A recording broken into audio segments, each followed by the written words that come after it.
Hello, and welcome back to the last video before the release of Alice in Borderland Season 3. In this video, I'll be sharing my thoughts on what I believe we'll see in the season finale. Although I haven't had the time to study it in depth like I did with Squid Game, I'll still do my best to give a general opinion on the show. After watching the trailer and all the teasers, I feel like the show will deliver and won't disappoint. The only problem I have, and I believe this is part of the reason why the show isn't getting the attention it deserves, is the fact that the last 3 or 4 teasers were only available in Japanese. I could only watch them on TikTok because of the auto-translate feature, but I don't even know if that translation was accurate. Nonetheless, I think it's actually better to go into the season without too many spoilers or too much information, because we saw what happened with Squid Game, where they overpromised and underdelivered. Also, because of the abundant material that was released before the final season, I felt like the hide and seek and jump rope games were spoiled. There was nothing shocking about them, since we were already expecting it.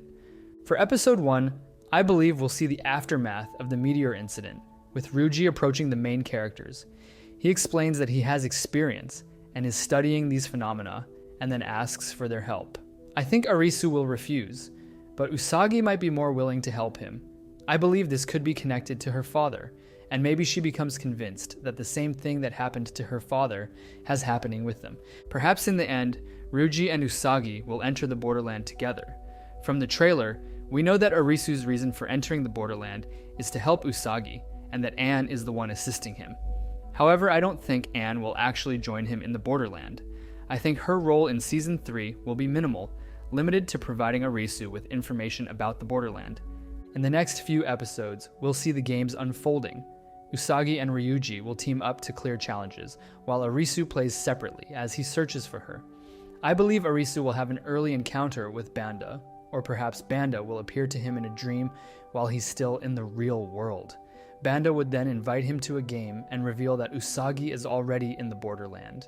Inside the Borderland, I don't think they'll repeat the structure of playing all the games to collect every card. For example, we'll likely see the spade game involving deadly lasers, where players must dodge them for a certain amount of time. Usagi and Ryuji would be among those clearing the game. Another game they would win together is the train game with gas masks. As I've said in previous videos, this game resembles the original Two of Hearts game, where players move through train cars. The twist is that every car except one is filled with poison gas, and the players must figure out which one is safe to avoid running out of oxygen.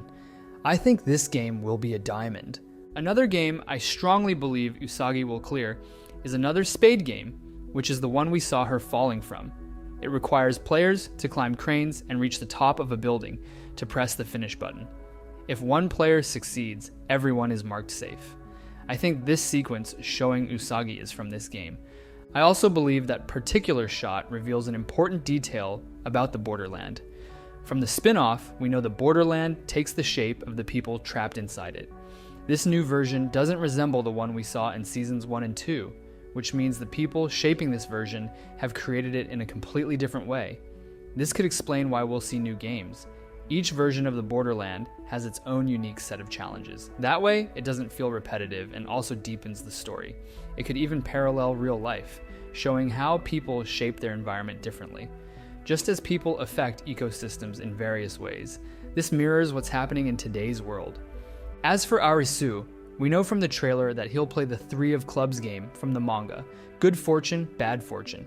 This event is canon, and the rules are similar to the manga version. Players must draw fortune papers and answer a numeric question. The game clears when everyone has drawn a paper, but it's lost if all players die, or if someone fails to draw before the lamp goes out.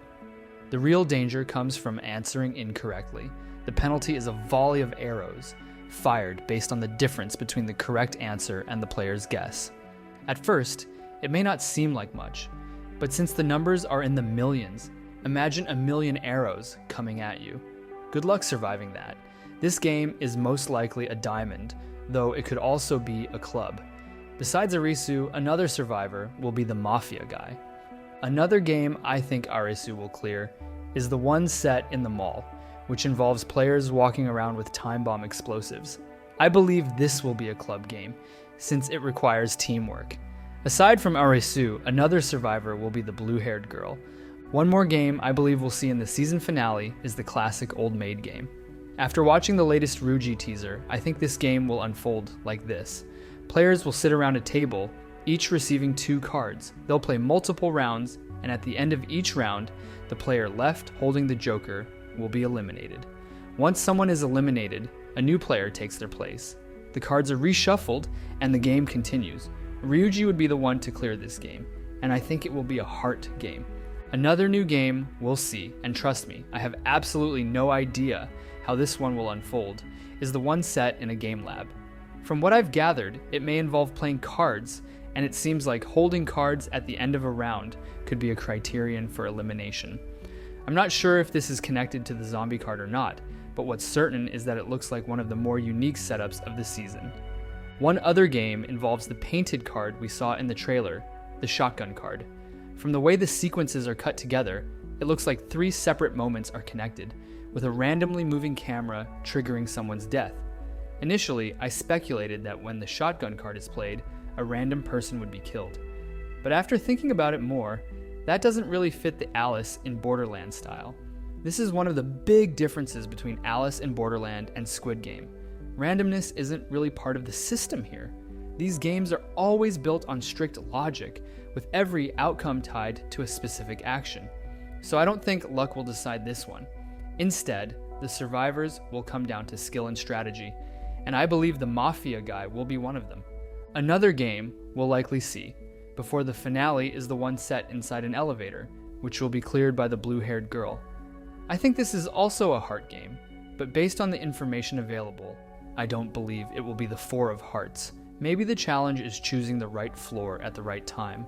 We'll have to wait and see. Now for the final game. I strongly believe it's the one with the dice and the full LCD background, where Arisu is seen attacking a hologram of Banda. I think the way it works is that players roll the dice, and based on the result, they must enter a room and complete the challenge there. This would explain why we see different players in different rooms, each with a unique setup. For example, the blue-haired girl is in the red holographic room, while Arisu seems to move through different alternate realities. The winning condition would be reaching the exit, moving from room to room until you find it. My hunch comes from the vision, where Arisu is killed by a laser, right in front of the exit door. As for the inundation and the collapsing building, I believe that will happen after the final game is cleared, with the Borderland destroying itself and wiping out its residents. When it comes to Banda, I don't think he'll turn out to be the Joker, but I do think he'll know who the Joker is and act as an intermediary, similar to how the dealers worked in Season 1.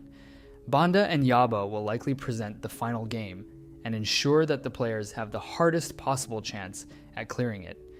In the end, I believe Arisu and Usagi will survive the Borderland, with Ryuji possibly surviving as well. The big question is whether Ryuji turns out to be a true villain or just a researcher willing to do anything to achieve his goals. As for the blue-haired girl, I don't think she'll be a villain either, just a twisted player shaped by an even more twisted past. The final episode will likely reveal that all of these events in the Borderland only lasted 2 minutes in the real world. Arisu will wake up in the chair with Anne waiting for him. He'll reassure her that everything is okay, and then they'll rush to the hospital, where Usagi will wake up too. The season could end with an epilogue showing Arisu and Usagi's wedding, possibly even with a child.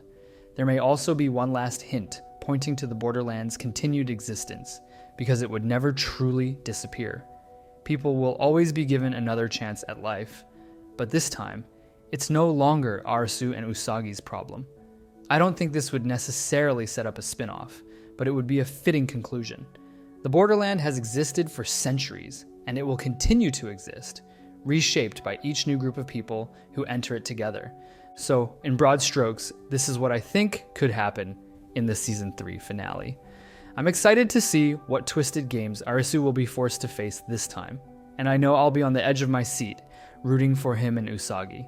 Let me know in the comments what you expect to see, and what shocking twist you think could make this season truly remarkable.